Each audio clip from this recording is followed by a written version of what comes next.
I'm Maria Menounos, and you're tuned in to AfterBuzz TV, the ESPN of TV talk. Now, let the buzz begin.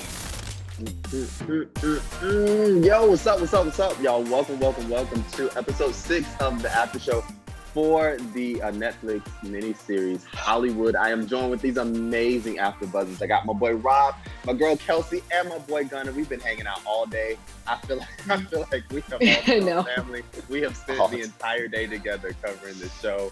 And just like the rest of the episodes, we are definitely going to get into our segments. We have our special trivia segment at the end of the show that my boy Rob is going to take the lead on. But first, I want to get your overall thoughts on this episode. It was a heavy one. It was emotional. There was so much going on. Gunner, what are your thoughts on this episode? I'm not okay. I'm not okay at all. I'm not okay. That's all I have to say about it. It's not right. It ain't right. Yeah. It ain't right. I'm right there with you. Rob, what about you? What did you think of this episode? Yes, there's a lot of things that weren't right, but there were some things that were right. There were some gestures made, and there were some people we had to say goodbye to, and I'm kind of glad. I'm sad, but I'm kind of glad that it happened because we get to be pulled into a new direction, and we're left on a cliffhanger. We have no idea what the heck is going to go on. Absolutely. I mean, this show gave us everything. There was a little heartwarming moment. There was some tragedy, some redemption. Kels, what was your thoughts overall of this episode? My first thought was, good job, Kelsey. You nailed that prediction. You did, right? Then my second thought was, oh my God, what is happening? And then, yeah, we ended on such a painful note. It was a lot. It was a lot to take in, but I agree with Rob too in the sense that there are a lot of new directions that, I mean, I don't understand how we're going to unpack this all in one final episode.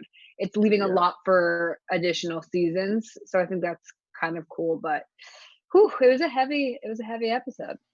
I agree with you. It seems like there is a lot to unpack, and I don't see how we unpack it all in one, 45, 55 minute episode.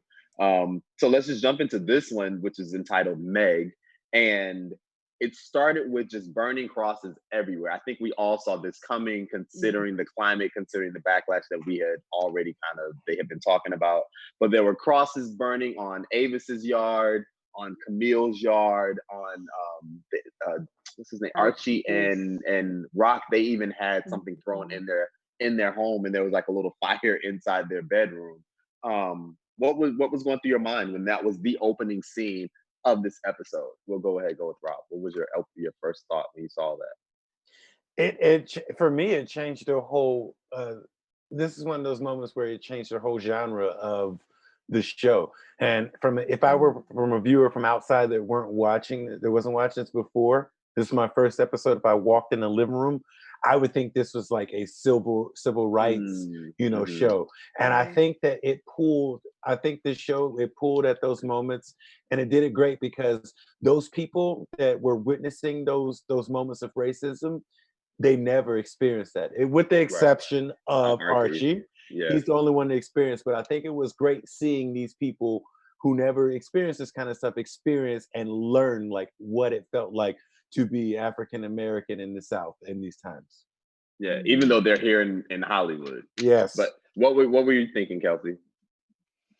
I think it kind of just set the tone for the whole episode a little bit. It was like, this is going to be a heavy one. There's going to be a lot in this episode, and we all knew this was going to happen eventually, and that these riots were going to start to pick up, and these people were not going to turn away, and they're nasty people. So it was a lot. It sucked, and it was awful. And I think it was cool though that we got to see Archie as well as Camille be like, yeah, you know what, we're not going to be afraid. We're not going to let them get to us, and we're going to keep kind of like doing our thing. And they all stood behind them, and they all agreed. And what about you, Gunnar? I mean, a burning cross, anything burning that you don't want to burn is kind of traumatizing. So what were you thinking when this was going on? I got so worried when even when Claire first ran into Avis's room, was like, the house on fire. I was like, what the holy crap, this went so south so fast. And then seeing that cross, my whole body shut down. I was like, it just put so much perspective in my mind. And how you said, Rob, like, to know that feeling, I'll never know what that means, but just to even see it happening in a real sense just shook me to the core. I couldn't even process the whole rest of the episode, really. Yeah. It's such a crazy thing. The one thing that I appreciate about this scene is the simple fact that people have this assumption and this notion that when you move, or if you come to LA, you come to California, that the racism of the South stays in the South. And that's not, it wasn't true in the 1940s when that was going on. And it's not true here in 2020, because if I'm having a truth moment, my first time ever being, and I'm from Florida, like raised and everything, my first time ever being called the N-word wasn't in Florida, where they throw the N-word around like they say hello. It was actually here in Los Angeles, in Hollywood, California. Wow. So I mean, I'm in one of the most alleged progressive places ever. And that's where I think I was 29, get called the N-word for the first time. So I just love the fact that they showed that, yes, here in the great place of California and in Hollywood, like, Safely. Racism doesn't just stay in the South. So I thought it was great that they definitely articulated and highlighted that surrounding this film. What were you about to say, Rob? You about to say something? I'm surprised you made it out of Florida without being called the N-word. Right? Me too. I'm kidding. I'm kidding, Florida listeners. Or am I? No, you're not. That's a serious statement. I'm shocked. I am shocked also. And then, well, I'll tell you the story when we get off air. But the way that it even happened, I was expecting my first time to be this big moment, and it wasn't. So it was even kind of a letdown. You're like, really? I'm like, this is what I waited, and this is what I was nervous for. Like, come on. Oh my God. So one thing that we did see is that one of the, I guess, what I thought was a great moment was when Ernie told all of the guys, you know what, y'all go home. I got this. I'm going to get back in the game. I got some old people that used to kind of help me because, Jack already has one strike and I really want this thing to happen for you guys. So it's like you see him kind of, as he already kind of took Jack under his wing, he took more of like the guidance role and like really looking out for him and everybody else. So I really just appreciated that moment. How did that moment make you feel, Kelsey, when you saw that? Oh, I loved it. I love Ernie. He's a father figure to all of them. And you kind of saw that from the beginning. He had a few and he still does have some rough edges, but he does mean well. And he does want the best for all of them. And I love that. And what they ended up giving him was so beautiful and perfect and really kind of special and touching to watch. Oh, I love it. And I'm excited to see where that goes. And Ernie's a badass. I love Ernie. Yeah, and we talked about on the last episode that they needed to go back and do this whole thing because they needed $25,000 to pay for the call that Raymond made to go ahead and have them do extra construction on the H on the Hollywood sign. So what were you thinking, Rob, when that went on and you saw Ernie step in? Were you kind of anticipating his taking this fatherly mentor role, or was that kind of out of left field for you? Yeah, it was kind of out of left field for me because I didn't think Ernie would just give these guys put in all this work to get these guys this money, without a reason behind it. But Ernie actually did show us a different side here. Ernie was showing us that, he's just doing that to put his legacy on this. And then also, Ernie kind of owed that at least to Jackie, because Jackie did some stand-up guy stuff. He did not rat on Ernie whenever he got arrested. Ernie came and picked him up. Nobody else went to jail. That whole operation could have been shut down. But Jackie kept his mouth shut. And I think Ernie appreciated that. And this is the way, Ernie's showing his love for these guys and also for the hunger and also, just support of their dreams while they're young. And I thought that was fantastic. I think he even pointed out that he said that he knew Jack was going to be a star when he saw him. And I think he sees a lot of himself in all of these guys in their hustle, like you said, for trying to make it to the top. So Gunnar, what were your thoughts on that whole situation? My two biggest points, I really did see Ernie helping them out. I saw him maybe being a little bit harder on Jack, but just it happening, I was like, I'm not really surprised. And I'm happier even for it, because you could have easily seen this go so south that this would have been such a darker type of show. But I love the choice they went with that. I thought Ernie was for sure going into that trailer for other reasons when they first went to that thing, and then he drove him out. And I said, what is happening? And I'm so confused. I was like, oh, that's actually kind of cool. That's wow, Ernie, you would go on all the lengths. And then the Yeah. acting lessons just had my heart so Yes. happy because I am Yes. here for Kincaid and she's my absolute Oh my favorite. And I gosh. just want uh Well, I let's want just them jump to be into in that now. love. Yeah. Yeah, let's jump into that now. That was a like whole moment watching Oh, Kincaid kind of not tutor, but go over lines and just kind of like work with Ernie. And I don't know, it was just something about watching because, okay, so for our viewers, you guys should know this because you watched, they ended up giving Ernie a role because he got the $25,000 that they needed.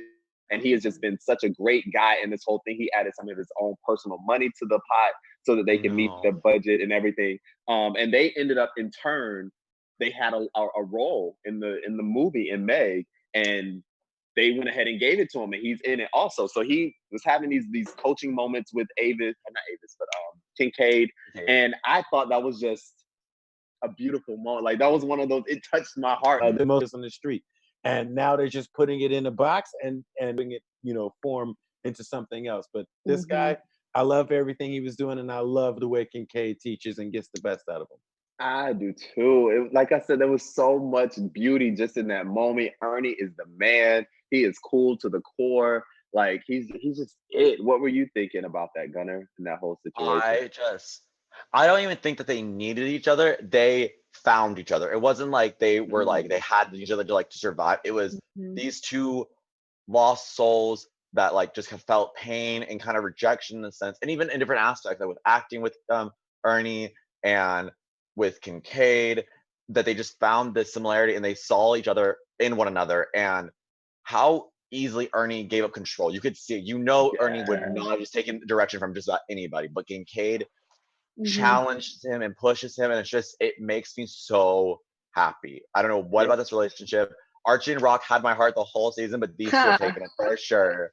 Yeah, absolutely. Kelsey, you want to add anything to that? Are you I just team want them to Ernie and Oh my Kincaid? God, I want them to be in love. So much. The entire time I'm like writing, I literally am writing my notes. I'm like, oh my God, I want them to be in love. Oh my gosh, I'm calling this now. I want something to happen. I don't think it will. I think that was kind of their moment. But it in that moment, they were kind of like perfect for one another, and they were kind of like in love in that moment because they both needed one another. And Gunnar, I liked your point that he just kind of like he listened and he kind of gave in and he was like, okay, yeah, like let's do this. I'm gonna take this direction. So Yeah. it was good. It was touching. I loved it. Well, we only have one more episode to see what happens with it. But another thing that took place that it was a comical moment for me was when they were watching the, I guess, first draft of the movie, and there's not Archie, but Raymond and Henry and Harry, and Harry's the editor, and then Henry gets up and he gives this whole big speech on why the movie needs to be redone and things that they need to take out and add and all of this stuff. And Harry, he's like taking his time. He's, pulling on a cigar. And then he legit is like, that you have given me in my 40 years the worst ideas I think I've ever heard in my life. I mean, the way he was sticking it to Henry was exactly how Henry sticks it to everybody else. So it was a joy for me to see something like that. Rob, what were you thinking when you saw that whole moment? Well, you gotta. I know from meeting a couple editors, and then like when I was in film school, having classes with old school editors. These old school editors, they don't care, man. They will tell you what it is, how it is. Okay.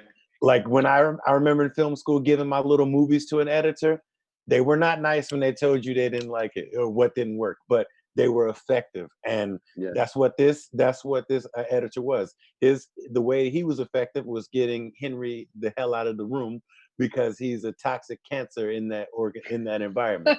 And I love, like you said, he stuck it to him and got him up out of there. And Henry got a taste of his own medicine.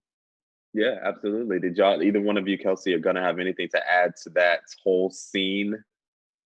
Yeah, I mean, I agree. I've worked with editors as well, and I think their main goal is to just be like, yeah, this is my job. I'm good at it. I'm here for a reason. You can get out. I'm gonna do my job because hi, this is what I'm here for. So it was just perfect. I mean, this show is paralleled so beautifully to what actually goes on in the world, and Listen, perfect. editing is Yep. not easy at Mhm. all. Like Mm-mm. editing is something that, especially in journalism, you usually have to do your own editing at the beginning of your career, and it is one of the The most traumatizing worst. things. Um, Yes, we've all and that, cried. yeah, and now, Oh, but too now many it's like, times.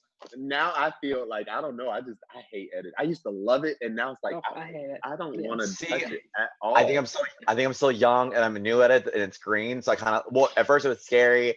And through my career, my college career, I've had like hard professors who like drilled it into us. And now I kind of know what to do. And even though it's exhausting, it's gotten more fun.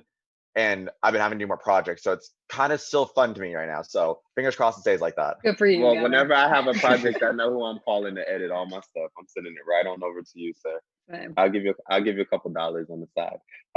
So also, Archie, another big moment in this is that Archie asked Rock to be his boyfriend. He got on one knee. He lit the candles. He got on one knee. I thought there was gonna be like a ring or something in the box, but there was just a Yeah. key. I liked that though. Yeah. Mhm. What were your thoughts? Go ahead. I was gonna say, I agree. I thought it was a ring at first, and then I was like, it was even better that it was a key. I really thought that was special. I mean, Archie has really, really grown and opened up throughout this whole show, and from the beginning of him, like he and Rock, and he not being okay with, he's like, I'm not your boyfriend. Like you don't owe me. To now, this was such a huge progression, and it was so beautiful. And you saw Rock break down and cry, and oh, I loved it. I thought that was really, really special. And I thought the whole, I liked that he like proposed with the key. I thought that was really, I was happy for them. And Gunnar, what did you think about all of that? Because at one point, remember, their relationship was so hidden, and they didn't even, there was barely any even contact at all. And now here they like the scene where they throw the flaming bottle in. They're laying in bed together. They're now spending every night together. Like, what were you thinking when he got down on one knee? To me, I guess the key is even more symbolic of the fact that like we don't have rights yet. We're not even a group that can even consider this. So this is our next best thing, and this is the biggest stuff I can offer you right now. And that's where it was so more. At first, I was like, "Why is that a ring? Like Archie, like just commit." I was like, "That is appropriate to the times. Even that's appropriate to show. We don't have that kind of luxury. We don't have that right." But it was really important, and he grew so much. He did. So much growth, so much maturity. Yeah, absolutely. Rob, what about you? Yeah, I was surprised. I thought it was a proposal at first. I'm like, whoa, Right? okay. Archie is moving fast. Yeah. You got to live with somebody before you marry them. Well, in some states, but one thing that was really cool with that happening is that at the time, interracial heterosexual dating was frowned upon. So let alone interracial homosexual dating, what have you. I think that's a big, I think for those two to even get together, and live together like that was a big, bold move. And it just shows, one, like you were saying, Gunnar, that how much Archie is evolving. Like this guy went from a small town guy coming out here and just turning tricks in the theater to now he's working in Hollywood, got a script that's being in production, and he's dating one of the hottest young actors at the time, Rock Hudson. I mean, what a come up for this man. Let me tell you, that's a fairy tale right there. Yeah. And speaking of like not necessarily the fairy tale, but a stand-up guy, because his fairy tale went south very quickly. Jack, so I want to talk about two things with Jack. One, he went to see his wife as she had the other guy's twin babies. He and the other guy actually even have a moment in the maternity ward as they're just talking, and I don't remember the guy's name, I apologize, but he was basically telling, what is it?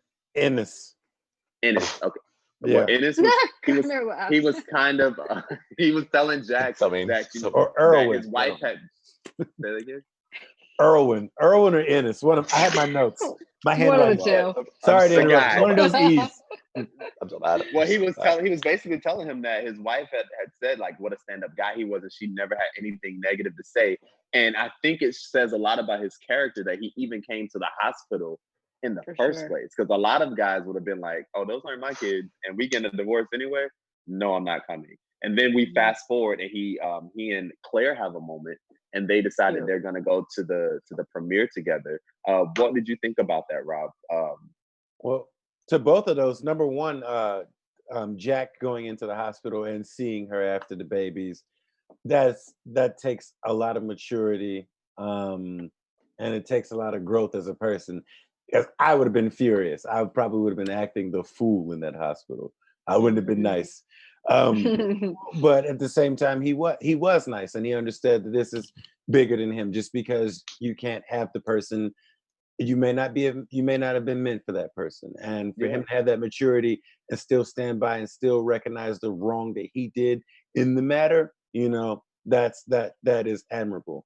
Absolutely. And as far the second part of that question was with Claire. Yeah, Claire and Jack. I'd like that moment between those two. I like that because it's almost like, it's not a meet cute, but it's kind of like a meet cute of like availability. It's like, oh, well, you're available. Yeah. Oh, so am I. Well, why don't we go? That's, and that's what life's about. Those little moments. Yeah, absolutely. And I think that the whole moment at the hospital where he tells his wife, soon to be ex-wife, that anything you need, I'm here for you. Like, I'm not there yet. The maturity level. I'm not there. Never be there. Not there. No. Kelsey, I don't even know how to even phrase this as a question, but what are your thoughts surrounding that situation? I mean, I just think that we're seeing so much growth in all of these characters, like in Jack in that In moment. a short time. Yeah, and also Claire in the next moment. Like, she simmered down a lot too. I mean, from the beginning when she was trying to be like all like up on Jack, let's rehearse the makeout scene, let's do this, let's do that, to her kind of being like almost more coy and asking him, hey, do you want to go with me to the premiere? I think all of these characters are developing so much. And stand up, I'm like, it was stand up for all of them. Like, good on you, Jack. That was really cool. And then I thought the moment between he and Claire was also really awesome. Yeah, and just to touch on that a little bit more, I kept telling y'all, I can say I was wrong about her. I was giving her a major side eye, but she's the character that I feel like has had a lot of, like, not the most, but just a tremendous amount of growth that I actually appreciate, considering that I thought she was going to be such a seedy, evil, vindictive character, and she proved you wrong. She proved me wrong, and I'm sitting here eating my humble pie. Gunnar, what did you think about that? I'm so happy you were wrong, because I love, like, I don't know what it was. At first I thought she's gonna be the mean girl. She's gonna like pull some underhand trick to get Camille out of the job, like pull like I also thought she was a super racist type of character, but she was really she just like she had a dream, and she like her parents like really just didn't support her, and she kept going for it. And then her and Jack's like relationship, well, it went from kind of seductive and like risky to actual friendship to then more intimate, and I loved that growth of it. And I gotta agree, I don't think I could ever be at Jack's maturity level. I don't think so. If they were my kids and she cheated on me, maybe it's not like if it was some way to tie me to that relationship still, but like it's not your kids and that's not like a family member or a close friend, like there's nothing tying to it. I would have been like, all right, bye, I'll go deal with this on my own over here. Yeah, that's definitely, like I said, I don't think I will ever get there. And I don't even think I'm trying to get there, actually, if I'm being honest. But then also something else so I did get this prediction right. Ace ends up coming home. And you guys know Ace is with the viewers, Ace is the head of the studio. And when he comes back, automatically he kind of sends Avis back to the kitchen, and he sends her home to make his food. And she ultimately decides that, I've had a taste of actually having some power. Yes, I've had a girl. taste of actually people giving me and showing me respect. And I actually did a damn good job. And I'm not going back to just being in the kitchen. Like, you can only do half of your job. You can only like actually be here half the time because of doctor's orders. So I need to be co-chair. And she puts her foot down. To my surprise, though, I didn't see this part coming. But Ace actually is like, okay. And he makes her co-chair. And then they go on and have this amazing romance that they haven't had in ages, only for him to die in the end. What are your thoughts on that, Rob? Well, first off, I have a couple of aunts back home that if they would have been told to go home and make dinner after they'd been working while this man was in a coma, it wouldn't have ended that way. Oh yeah. It would have I been bet. furniture moving. Every female in Okay. mine. So. I just can't Okay. imagine that. When, No. even watching, I was like, "Is he serious? Okay, I want to see how this is gonna go. Is she gonna Yeah. kill him when he gets home or something?" But I just knew she was gonna poison him. That's what I thought was Yeah. gonna happen. poison, or Yeah. I don't know, slap him in private or something like that. Yeah. But the good thing that I like is that she stood up for herself, and like she was saying in previous episodes, for years she's meant nothing. She's had no value to him, and now whenever he's back from the coma and he realizes her value, he realizes that this is the right woman he married years ago, and she stood up and stood up to the challenge and succeeded and got a movie done. And I'm glad that she was firm in her position and didn't take anything less than what she wanted. And I'm glad they had that last good night together Yeah. before he passed. Because remember, all we've seen with this family is a toxic relationship between all three members of it, and now we finally see a sweet family. And it was short lived, but at least we get to see it. Yeah, absolutely. Kelsey, what do you think about that? It was very short-lived and it was bittersweet because you see Claire being loving towards the mom is being loving back, and now mom is getting her groove back with her husband. It's like almost like, oh, I got my man back, and we're starting over from scratch. I know. Well, before I answer that, I have to give a quick shout out to Jeff Williams, who in our chat said, "Great panel, gotta catch up ASAP." Hey, Yay! Catch up. Thank you, Jeff. We appreciate you. Catch up for sure. And Tyler, to answer that, yeah, it was hard to watch, but it also was kind of beautiful to watch. I mean, it's happy that it ended on a positive note and that kind of went out that way, and that Ace did back down, and that Avis was able to stand her ground and say what she had to say and kind of stand up for herself and everything she's done. And I thought that was really a special, cool moment. And I think that she and Claire's relationship is always going to be strong now, and it's going to be stronger with the passing of Ace. It was sad to see it end that way, but also it was kind of a nice outing or nice. And Gunnar, what were you thinking? Did you anticipate or did you see that coming where Ace, passes away so abruptly? Because I thought he was like on the mend, and we're gonna see him to the end of at least to the last episode. What were you thinking? See, for me, I guess all four of us were right and wrong with our predictions. I didn't think Ace was back. I thought he was done for the season. Oh yeah, that's right. Yeah. So for me, when I saw it, and then he woke up and just like revelation, like, I am Mr. Happy and woke, and I was kind of just like, this is kind of almost unrealistic. But then the passing kind of made sense. It was kind of a let's take the last few moments nice. I want to go out on a good note, and that was right for him. And he gave his wife and his daughter and just everyone the right thing to do. So the passing made sense. It hurt. I was just like, oh, Avis, oh, Claire. I felt so bad for them, but it was like a parting gift. It's like, here is my kingdom. Here is my blessing. Go do what I couldn't. Go do what you need to do. Right. And it was almost so one thing because we kind of bounce around. I'm gonna go back a little bit. One thing I felt like it was also he came back, gave his stamp of approval because he liked what she did. Yeah. He said that I wouldn't have done it this way, and maybe that's the whole point, is that you did something that I wouldn't have dared to have done. And it was almost like he gave his stamp of approval before he went ahead and passed on. So it's like they mended a whole bunch of stuff right before he passed away. But one of the things that I want to come back to, and Rob, I want your opinion on this, is when Ace is having a conversation with Dick, and Richard is basically telling him, I have been here this entire time of you've pretty much ignored a lot of my thoughts, a lot of the opinions that I've had on things you've ignored. And I'm telling you, if you don't produce this film, I'm walking out of here, and I'm going to reporters and I'm going to tell it all.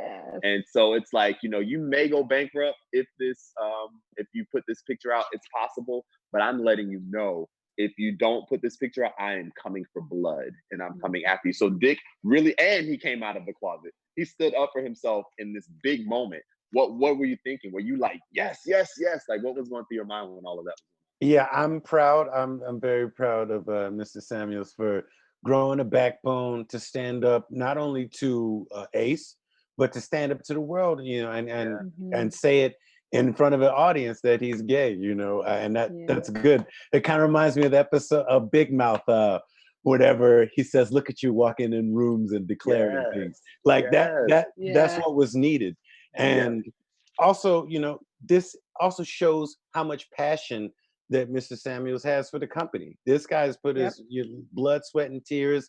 He sacrificed his social life, his love life, you know, for the company. And I'm glad he stood up and showed Ace what he was dealing with, and what he would accept and what he wouldn't accept. Yeah, absolutely. Kelsey, what do you think about that? What do you think about the way Ace kind of came, not Ace, but Dick. Dick, thank you, came out of the closet to Ace into the world? Oh, I loved it. I thought that was going to happen this episode.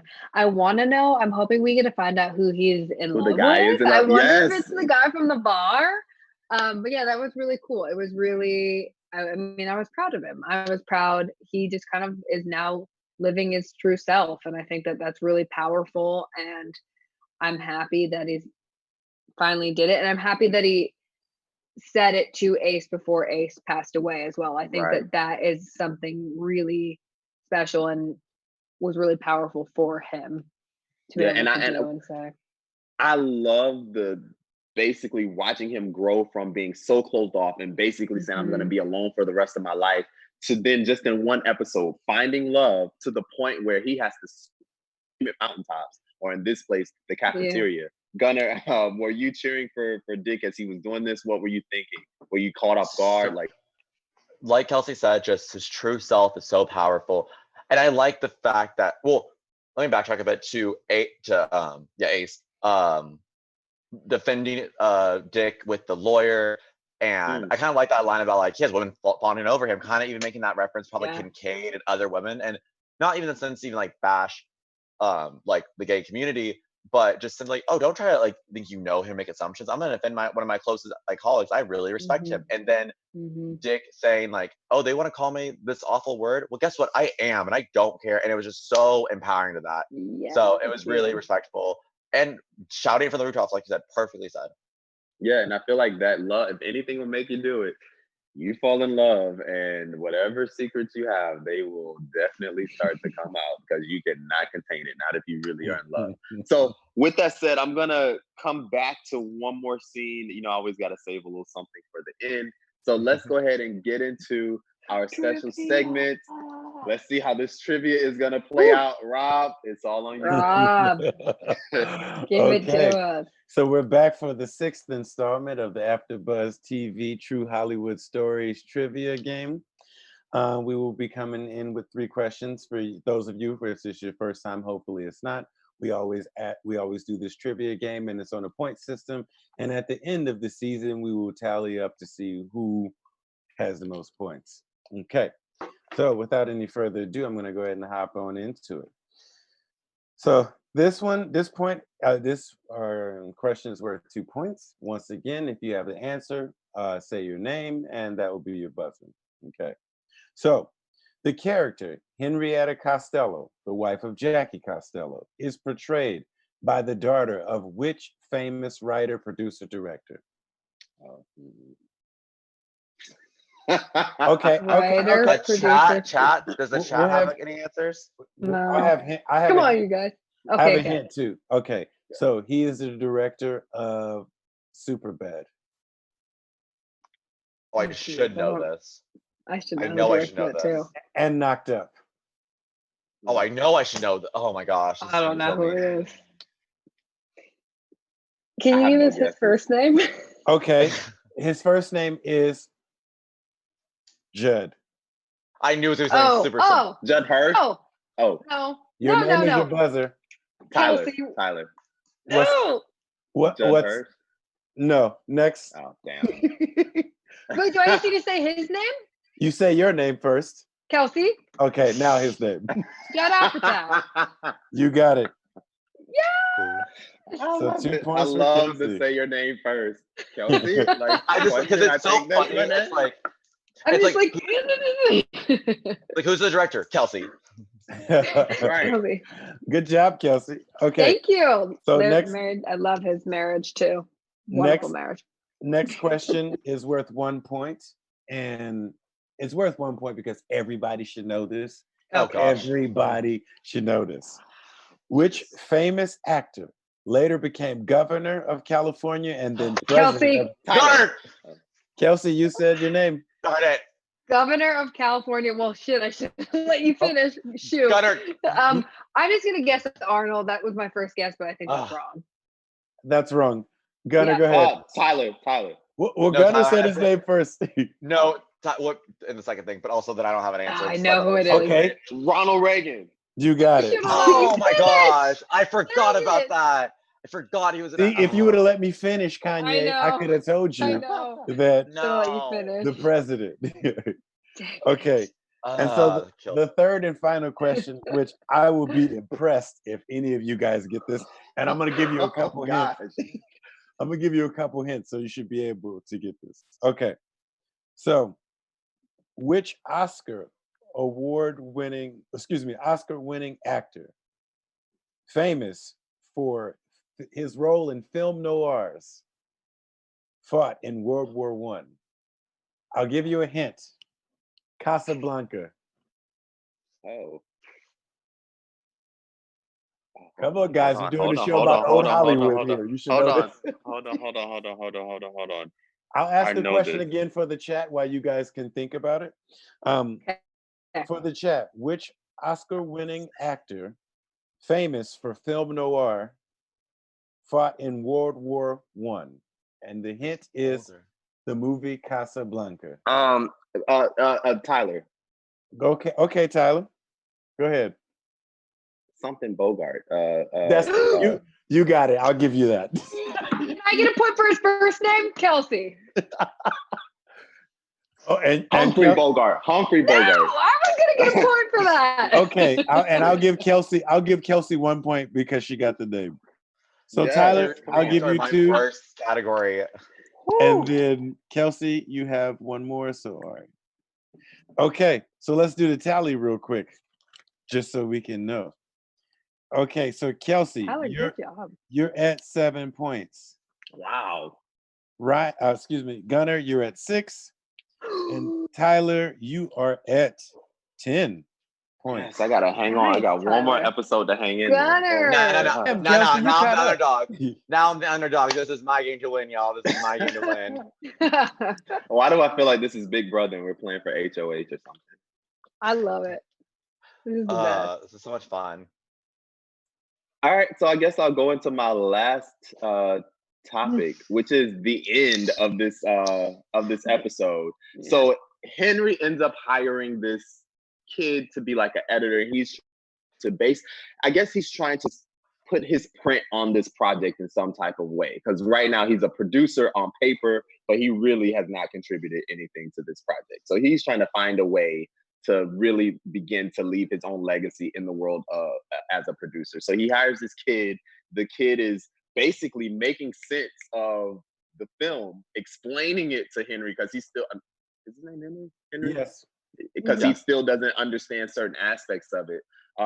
They end up getting caught. Raymond comes in and he explains to Henry explains to him what he's doing and all of that. And then he's like, oh, well, you know what? Adding that extra scene would actually kind of make sense. And they almost seem like they're gonna do it. And then here comes the attorney. Ace is now dead. And I guess by his own authority, he is burning all of the, I guess I'm gonna assume they're the masters of the film. And so for all we know, Meg has now been burned and it has been destroyed. Thoughts? What are you thinking? Because we're gonna go ahead and get into predictions in a little bit. Where do we go from here? Rob, I'll let you go first. Okay, well, here's a couple of things. Yeah, I thought that was so whenever they burned the footage. That would make me fight somebody, no problem. But here's the thing. I figured there was some kind of twist coming like that. But I also think there's another twist because remember, the editor that was working with the director is an old school editor. And Right. guess what? Yep. He probably Yeah. made a Backup. copy of the. He Yeah. had to. In the film, you never know what could happen. So I'm pretty sure there's an extra. Have a backup because there's no. So like my whole sanity just shattered because that was so heartbreaking.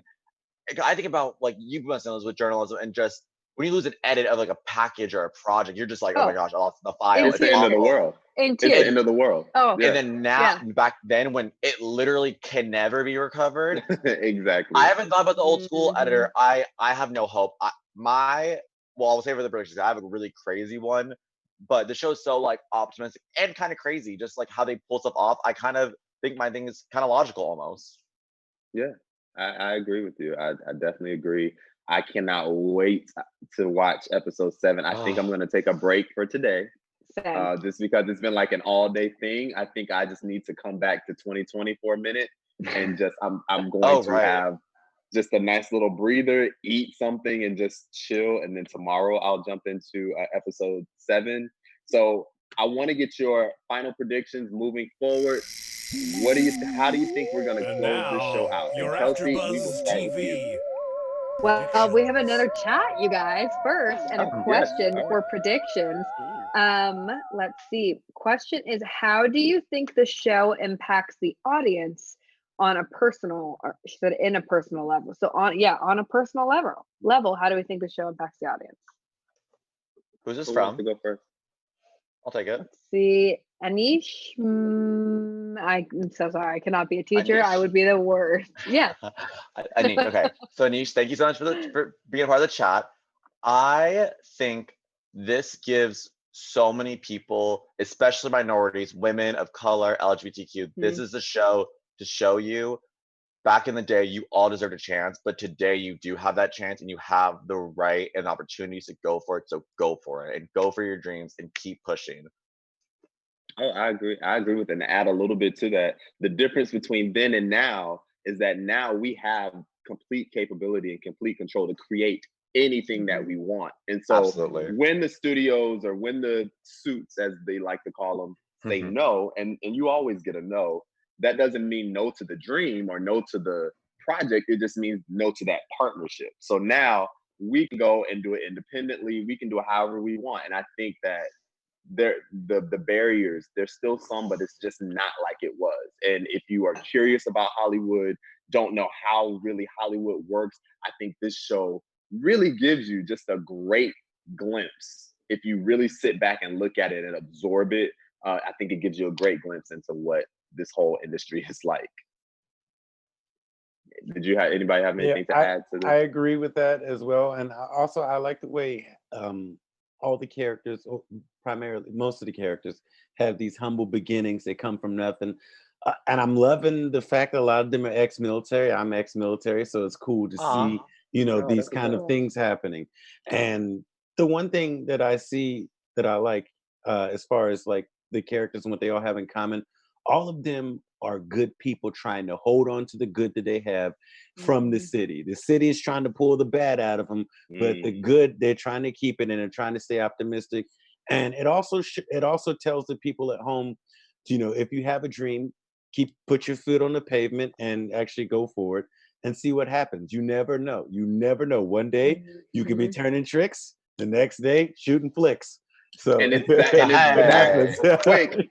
It's that quick. And it's that quick. Prevalent. It is. There's so many things I want to say, but I'm going to save it for episode 7. Give y'all a little personal glimpse in episode 7. But Kelsey, what did you have to add? Did you have anything to add?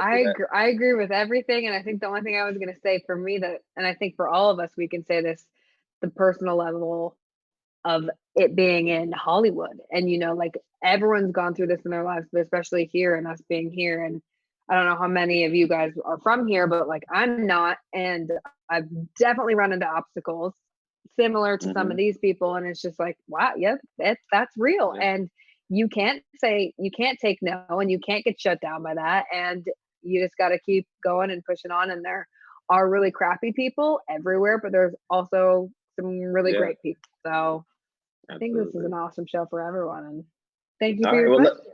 thank you so much for that question. Keep them coming. Keep them coming. Yeah, Let's go ahead we and love give the it. people our predictions for what to expect in episode 7. And Kelsey, we'll start with you.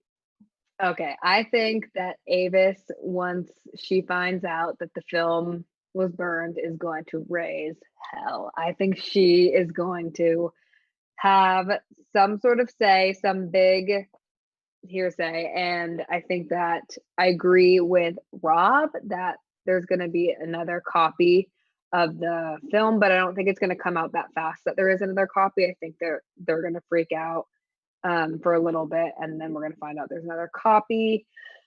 Oh gosh, this is the final. This is the finale, you guys. There has to be a lot. I'm hoping we get to meet Dick's love interest. I also want to predict, because I hope this happens, that Ellen and Ernie fall in love. But you Okay. know, We will see. that would just be cute. We will see. Gunnar, what about you, man? To me, that seems too optimistic. I think they're somehow gonna like recreate the movie in a day type thing. That's my crazy prediction. I think it's gonna be they have an extra copy, and they're gonna go with, we can do it ourselves. We're gonna make it right now in 24 hours, because they're gonna find the whole cast and crew who is on their side, in their corner, and wants to make this happen. I need Kincaid and Ernie to get together. I will be so disappointed. Right? It just wouldn't be right. Those two just they didn't deserve that chance. They've earned it.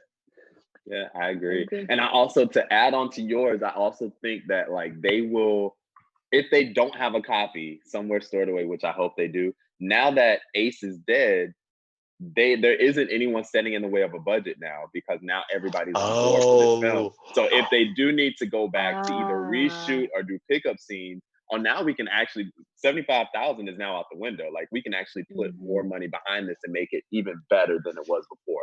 That's just a possibility. That's an optimistic possibility, but that's all I got. What you got, Rob?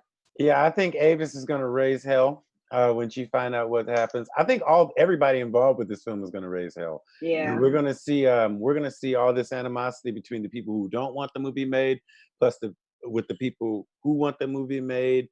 And I think we're going to see it come to a tipping point, and see some cool stuff happen.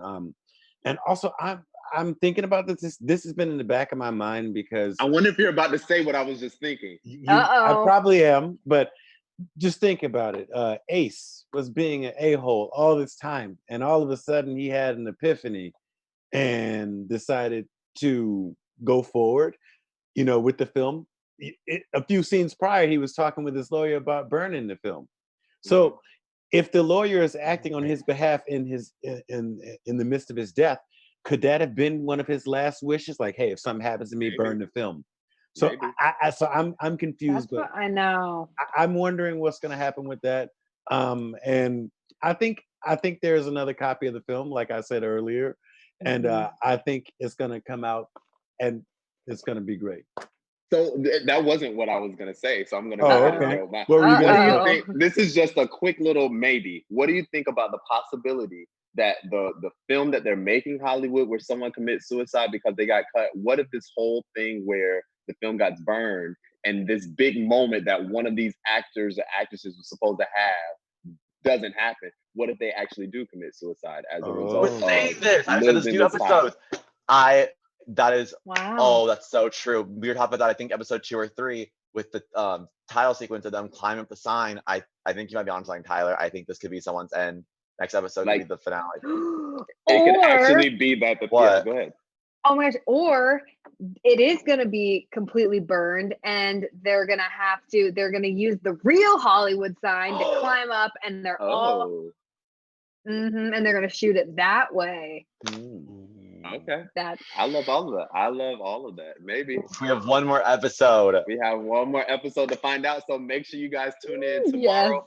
Yes. I don't have the time, but if you follow us 3 on p.m. Instagram, 3 p.m. So 3 p.m. Yes. tomorrow, Pacific time, 3 p.m. we will cover episode 7, the final episode of this amazing miniseries on Netflix, which is of course called Hollywood. Why don't you guys tell the people where they can find you on social media? And this time we will start with my boy Rob. Yes, you can find me on Insta at Rob Stilo. That's STEELO. And once again, if you have any predictions, or tea, please invade the DMs. Yes, come on through, Kelsey. I am on everything at Kels Meyer too, and keep the comments coming in the chat. We love to hear from you guys. I'm constantly checking. If you see me looking down, that's why. So I love it. Appreciate you guys. And Rob, I want to know if anyone has asked you any good questions in your DMs yet. Nothing yet. Come on, you But guys. I have a We're feeling waiting. it's Come coming. on, y'all. This is a scandalous show. We need some scandalous questions in the DMs. And Gunnar, what about you, man? You can follow me on everything at the Gunnar Thomas. Thank you so much, Anish and Jeff, for commenting and getting involved and getting us up here and letting us do our thing. Yeah, absolutely. And once again, you guys, please make sure that you follow AfterBuzz at AfterBuzz TV. If you are listening to this on YouTube, please subscribe so that you can stay up to date on all things Hollywood and AfterBuzz TV. And also, you can find me on all social media at the Tyler Tyson. We will see y'all tomorrow at 3 p.m. for our final episode. Until then, peace. Our founder, Kevin Undergaro, and me, Maria Menounos, would like to thank you for tuning in to AfterBuzz TV. Remember, we're not just the first, we're the biggest in the world, and we're the only destination for all your favorite TV shows. Whatever you crave, we've got it. So go to AfterBuzzTV.com and check out our lineup. Buzz you later. The views expressed herein are those of the hosts only and do not necessarily reflect the views of AfterBuzz TV or its owners or principals.